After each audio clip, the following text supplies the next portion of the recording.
Welcome to the Good Karma Sport Fishing app fishing report. Hey guys, thanks for tuning in. Labor Day weekend coming up, and I'm sure you guys are packing your cars and figuring out what you're going to do for the weekend. And we are going to have some wind down here. Easterly wind, 15 miles an hour. Now, it's hard to say what kind of seas we're going to have, but an easterly wind is not a fun wind. It stacks the current up, and the weed gets, it's just kind of like, it's not fun. But anyway, so if you're coming down, here's what's happening. There is a spectacular blackfin tuna bite, and it is very good at the Islamorada hump. Okay, very good.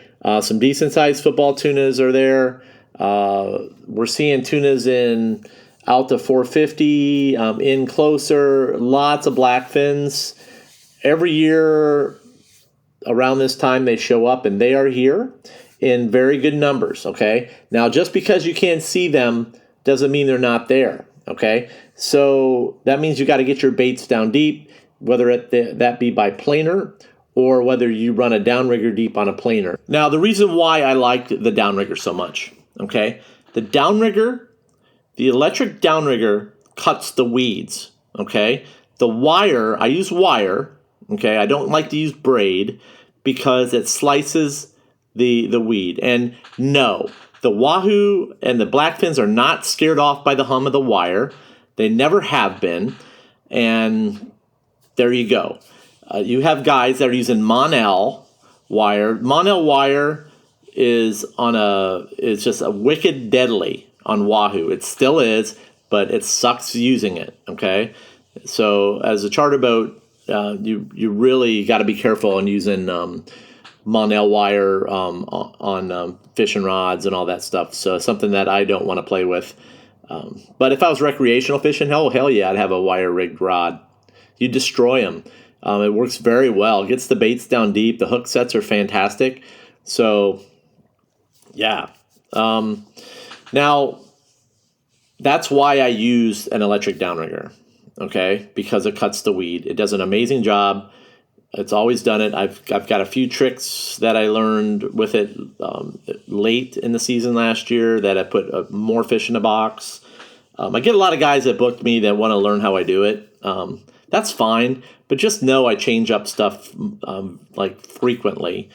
Please keep that in mind. And also, what may work for you may not work with me. I've done a lot of different modifications with Good Karma to make it work for myself, okay? So, also, this is the exciting part, is I'm going to release a top secret yellowtail bait, a top secret mangrove bait, and a deep water mutton snapper bait that I have not released in any of my courses, okay? And it is wicked. I've been using it now for over 2 years, and it's very different, and it crushes them. It gets lethargic yellowtail to eat consistently. And for you tarpon guys, I'm going to change your world with this. Oh my gosh, the tarpon guys that fish the tarpon on the bridges, fish it for them on the bottom. Just wait. You are going to love it. Now, you have to purchase $150 worth in courses, and then I will email you the audio. So when you purchase the course, I will email you personally the audio, okay? And I'm going to tell you what it is, and I'm not going to do that. And I guarantee you that none of you have seen it, and you're going to love it. And there's more to it than what my clients have seen. That I can tell you. And I'm going to share that with you as well. So anyways, it's badass. It's badass. Especially in the winter. Man. And when the water's green. Now, I'm going to leave it at that. Again, the special will be, you have to purchase $150 in courses, and then I will get the email, and then I will send you the audio, okay? All good. Cannot wait, because it will change a lot of you guys and it doesn't matter where you're fishing, okay? This applies to anywhere. I use it as deep drop bait, and it kicks ass on Burmese. I'm gonna take it out and do some deep dropping with it for queens here next week, and that's it. The queens are gonna bite this week. The queen snappers will bite, and they always bite on this moon along with the giant blackfin tunas on the humps. Okay, so if you're looking to go deep dropping and you want to have a spot, you need to purchase my Deep Water Spots course, because I give you my queen snapper spot in that course. I give you the drift line on where to catch them. Now, within that drift line, I've caught yellow edge groupers as well. And yellow edge is open September 1st. The snowy grouper is closed. Okay, gray tilefish is closed. So all that's left open is the queen snappers and yellow edge groupers, and you can catch those there. And it's typically on this moon. They're there. Now, you can find them there, and you will find them at the 409 hump, okay? And you will find them on the west hump and all the humps out there, okay? And all those really good humps, and you guys know which ones they are. And as far as the dolphin fishing goes, I expect there to be some dolphin, a really nice push of dolphin coming up here on this moon. We've got some storms that are down there, and also too, we had a lot of rain down in Cuba. Now, this is interesting. Whenever there's a lot of rain in Cuba and on those islands, all that shit gets washed into the water. All the debris, and if you have a really good Gulf Stream current, you can really time when that debris is going to be here. Okay, so we haven't had a lot of rain down there. Okay, so when you have a dry season, you don't get a lot of like stuff that gets pushed into the water off the mountains down there. So those mountainous regions of Cuba, all that water gets pushed in, all that debris gets pushed off the mountains, and that shit, gets washed into the Gulf Stream. Now, this is so funny is that there is like Ernest Hemingway, and this is a great example of like traditional old school fishing logs. Okay, this is funny. I'm going to read this to you. Now, I guess like back in 2014 there was a request, and I'm not sure I haven't done a lot of research on this, so forgive me if I'm wrong, but back in 2014 there was a request put into the Cuban government for Ernest Hemingway's fishing logs. Okay, so they said that and I was reading a news article about that, and the reason why they want to get a hold of it is that the documents, there's a lot of detail in them, I guess. But the Cuban government denied access to the U.S. about that. They're looking for they say that there's going to be data regarding, how much there is regarding overfishing now versus then. I don't know. But anyways, who knows? But I want to read you guys this. This is amazing. I'm a big fan of Ernest Hemingway.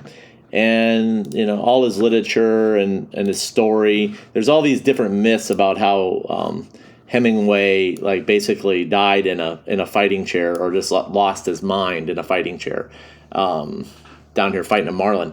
So whether that's true or not, I don't know. But but here's I want to read this to you, and this is by Ernest Hemingway, and this document was sold and it's available online. So this is from Ernest Hemingway, and he talks about Cuba. So he writes Cuban fishermen. So I'll probably make some errors in how I read this stuff, but this is a documentation for his log for August, September, and October. Okay, and I think it's back in. I'm looking for a date on this thing. It's back in 1940 something.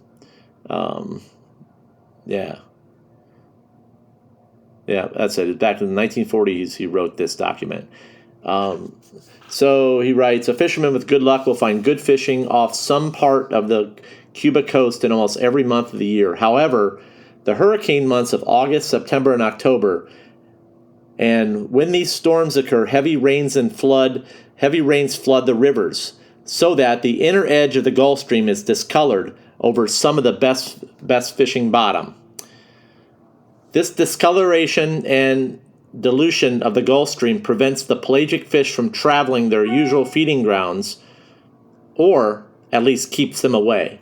The mass of fresh, muddy water also pushes a current of the Gulf Stream out several miles to sea, especially if the current is weak, and a series of hurricanes can ruin the September and October fishing for large marlin off North coast of Cuba. Hurricane months, though, in the years when the hurricanes do not occur, have the best fishing weather of the whole year. I kind of summarized that there.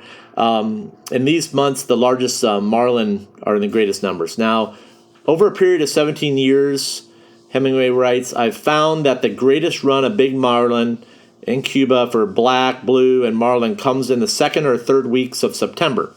The heaviest and most dependable run of white marlin comes in the last 2 months of May.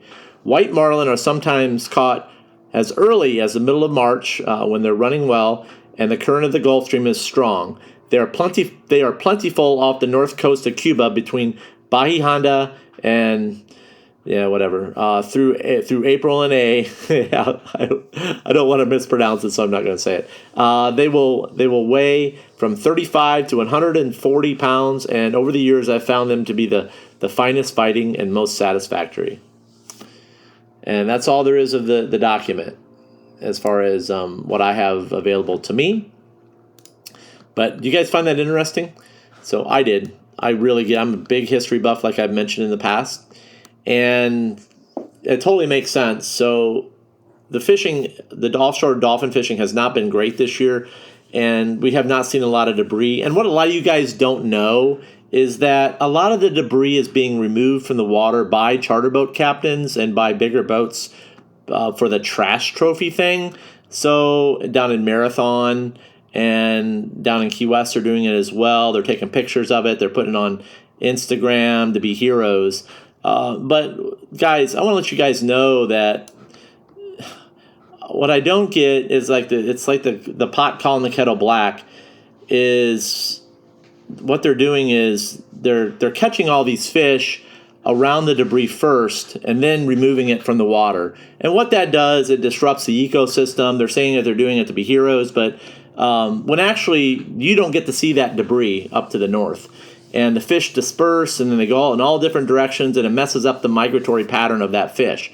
So if the fish are migrating on debris, which they do, and a large piece of debris gets removed from the water down in Marathon, just because a charter boat captain wants to be a hero or a boat guy wants to look like a hero, but actually he's not, because he went ahead and caught all the fish on it, hung them up, killed them all, and then all the other fish get dispersed, and then he disrupts the ecosystem. All because of this whole plastics and all this shit that's going on as far as pollution of the ocean. Listen, this stuff's been going on for a long time, and when somebody removes a piece of debris, it messes it up for the rest of you guys. So you can see them on Instagram. They're doing it. They're very, high as far as who they are. You can tell, but that disrupts your fishing as well, and it disrupts the migratory actions of the dolphin.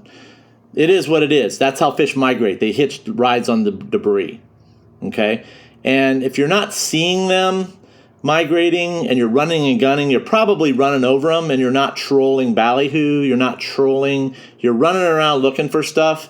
I just posted a picture of a very nice bull that I caught a few years ago, and there's supposedly no dolphin here, but they were there. They were in 850 to it, and as soon as I crossed over the 850 line, I got a marlin to bite. We ended up losing him. Then I went out to 1,000, and then I put some ballyhoos out, and then we ended up. They were there, and then I brought one. I brought that big bull to the boat, and then the rest of them, there was a whole bunch of other smaller fish there. So no debris, no nothing. We had to do it the old-fashioned way, and that's dragging and snagging. So if you're running around looking for debris and you find a fish, and I want you to think twice about removing that piece of debris from the water, and posting it on Instagram to be a hero for your likes.